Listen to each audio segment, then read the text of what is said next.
कौन यूं तेजी से हंस रहा है? अरे ये तो गुड़िया है।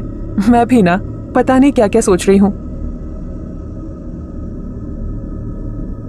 अरे मोमिता, कब तक सोती रहोगी? देखो तुम्हारा मायका वर्धमान आने वाला है। क्या सच में? दुग्गा दुग्गा। कहते हुए उसकी आंखों में चमक आ गई और वो ट्रेन के गेट पर खड़े हो अपने मायके की खुशबू को महसूस करने लगी। उसे इस तरह करते देख देव जोर जोर से हंसने लगा। मोमिता, तुम्हारी शादी को 12 साल हो चुके हैं, मगर आज भी तुम बिल्कुल नई नवेली दुल्हन जो कि पग फेरी के लिए आती है, एकदम उसकी तरह बिहेव कर रही हो। देव बाबू, आपको क्या पता, अपने मायके पहुंचने की जो खुशी होती है ना, वो 90 साल की औरत को भी वही होती है जो 25 साल की नवयुवना को होती है। देखो, आज भी कुछ नहीं बदला। हमारा वर्धमान वैसे ही सुंदर है। हाँ, खूबसूरत तो बहुत है, मगर तुमसे कम। कहते हुए देव ने उसे अपनी बाहों में भर लिया। कुछ सेकंड्स बाद ट्रेन जैसे ही रेलवे स्टेशन पर रुकी, प्लेटफॉर्म पर मोमिता के पिता और भाई दोनों उन्हें लेने के लिए आए हुए थे। उन्हें देख मोमिता कुछ नाराज होकर बोली, बाबा, मैंने आपको मना किया था ना, फिर भी आप क्यों आए? मैं अकेली थोड़ी ना थी, मेरे साथ देव बाबू थे ना। मना तो हमने भी तुम्हें किया था कि यहाँ पर मत आना, मगर तुम तो आई ना। भाई की बात सुन मोमिता गुस्से में कुछ बोलने ही वाली थी कि देव ने उसका हाथ पकड़ लिया और उसके कंधे पर हाथ रखकर उसे खामोश रहने का इशारा किया। फिर मोमिता के भाई से बोला, दादा, कुछ समझ में नहीं आ रहा कि आप लोग ऐसा क्यों बोल रहे हैं? पिछले 5 सालों से आपने मोमिता को आने के लिए मना कर रखा है। आखिर कब तक अपने मायके से वो दूर रह सकती है? अरे उसकी भी कुछ इच्छाएं हैं नहीं? बेटा, क्या हमारी उससे मिलने की इच्छा नहीं होती है? मगर कोई तो वजह होगी जो हम लोग उसे नहीं बुला रहे हैं, और हम उससे मिलने मुंबई आ रहे थे।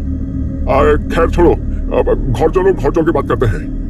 अपने पिता की बात सुनकर मोमिता का सारा उत्साह खत्म हो गया था।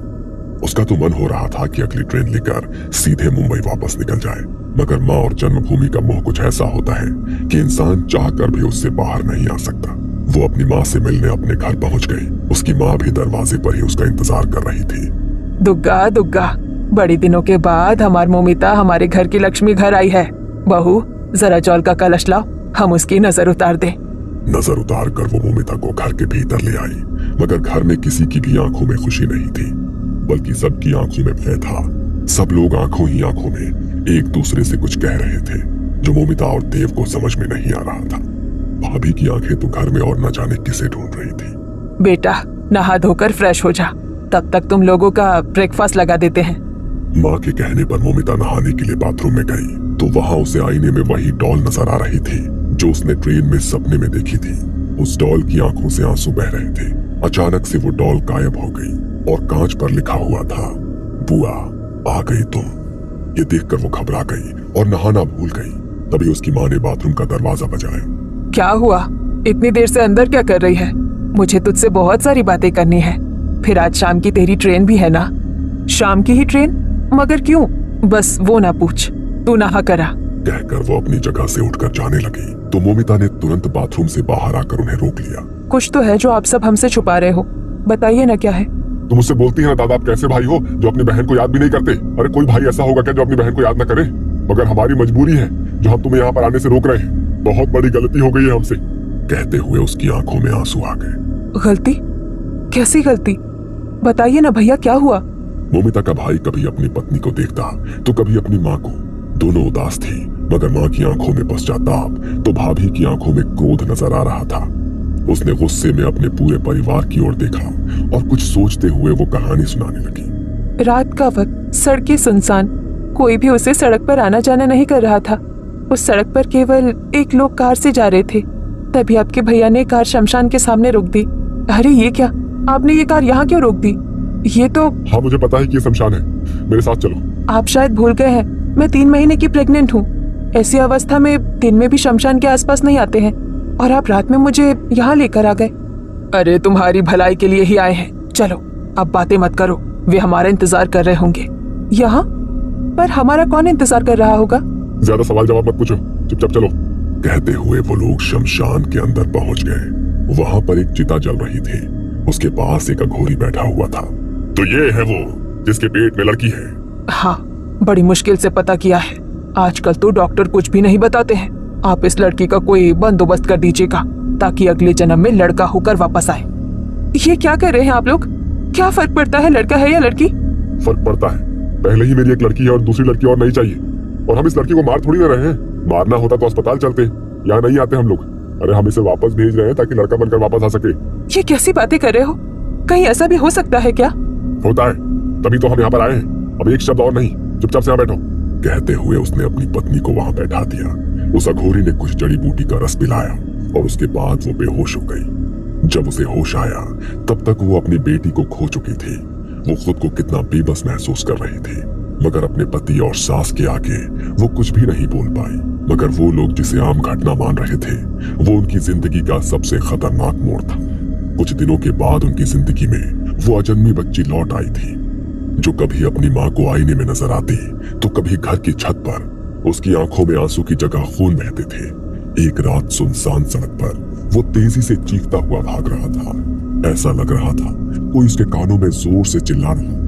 वो अपने कान ढककर जमीन पर बैठ गया। उसे आसपास का कोई होश नहीं था।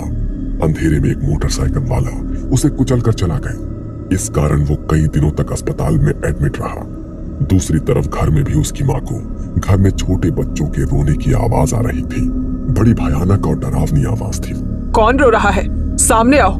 मगर आवाज और तीखी होती गई। माँ देर रात तक उस आवाज के सोर्स को ढूंढ रही थी। पूरे घर की लाइट कभी आती तो कभी अंधेरा हो जाता। माँ पागल होकर दीवारों पर सर मार रही थी। उस रात घर में एक बेटी, मोमिता की पहली भतीजी की मौत हो गई थी। किसी को नहीं समझ आया कि उसके साथ क्या हुआ। उसके खून से दीवार पर लिखा था, तुम्हें बेटी नहीं चाहिए ना? अब इस घर में कोई बेटी नहीं रहेगी। हम लोगों ने तांत्रिक को भी बुलाया, मगर वो भी कुछ नहीं कर पाया। उसने सिर्फ इतना कहा कि अब इस घर में किसी बहन बेटी को मत आने देना। अब हर रात हमें इसी डर के साए में जीना पड़ता है। आज भी इस घर में मेरे बच्चों के रोने की आवाज आती है। बहुत बड़ी गलती हो गई हमसे। अपनी 2 पोतियों को खोने के बाद अब तुझे खोने की हिम्मत नहीं है। चली जा यहाँ से, चली जा। शाम होने के पहले चली जा। हाँ मोमिता, मेरी कोख तो उजड़ चुकी है। तुम यहाँ से चली जाओ, वरना कहीं ऐसा ना हो कि अपने बच्चों की मौत के गम में मैं कोई गलत कदम उठा लूं। मोमिता पूरी बात सुनकर हैरान थी। उसे यकीन नहीं हो रहा था खुद को मॉडर्न कहने वाला उसके इस परिवार की सोच कितनी घटिया। गुस्से में वो कुछ ना कह पाई, बस उसकी आंखों से आंसू निकलने लगे। कुछ देर बाद जब वो शांत हुई तब अपनी माँ और भाई की ओर देखकर बोली, ये गलती नहीं है, गुनाह है। आपने इतना बड़ा गुनाह कैसे कर दिया? आपने पैदा होने के पहले ही मेरी भतीजी को मार दिया। क्यों किया आपने ऐसा? बताइए क्यों किया आपने ऐसा? माफ कर दे, गलती हो गई, मगर रात होने के पहले चली जा तू यहाँ से, चली जा। वो मोमिता को भेजने की तैयारी कर रही थी कि मोमिता के चेहरे पर चोट के निशान आ गए। वो घायल हो गई। देव को समझ नहीं आया कि ये क्या हो रहा है। बेटा, हम तेरे गुनहगार हैं। अपनी बुआ को छोड़ दे। बेटी है वो मेरी, छोड़ दे उसे। वो तेरी बेटी है? तो मेरी बेटी थी, एक बार भी नहीं सोचा कि मेरे ऊपर क्या बीतेगी? तुम्हें बेटी नहीं चाहिए ना? अब इस घर में कोई बेटी नहीं रहेगी। कहते हुए वो जोर जोर से हंसने लगी। ऐसा लग रहा था कि वो मोमिता की भाभी ना होकर कोई और ही है। दूसरी तरफ मोमिता पर हमला हो रहा था, मगर कोई नजर नहीं आ रहा था। मोमिता घायल हो गई। देव उसकी हालत देखकर घबरा गया। उसकी भाभी की आंखें एकदम लाल हो रही थी गुस्से में। ऐसा लग रहा था कि वो ना जाने क्या कदम उठा लेगी। गलती मेरी है। यदि मैं माँ का साथ नहीं देता तो आज कुछ भी नहीं होता। मैं अपना गुनाह कबूल करता हूँ और खुद को पुलिस के हवाले कर दूंगा। नहीं, पुलिस के हवाले नहीं, मैं खुद को खत्म कर दूंगा।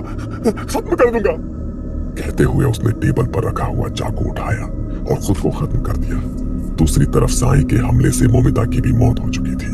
उसकी माँ वहां खड़ी पश्चाताप कर रही थी। तभी मोमिता की भाभी बोली, आपने मेरी कोख उजाड़ी थी, देखिए ईश्वर ने आपकी भी कोख को उजाड़ दिया। इंसान का किया उसके सामने आ ही जाता है। कहते हुए उनकी आंखें लाल हो गई और चेहरा विकृत हो गया।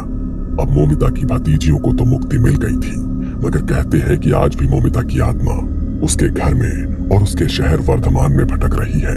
और यदि वो किसी लड़की पर हुए अत्याचार के बारे में सुनती है तो उसकी आत्मा आज भी बदला लेने को तत्पर रहती है।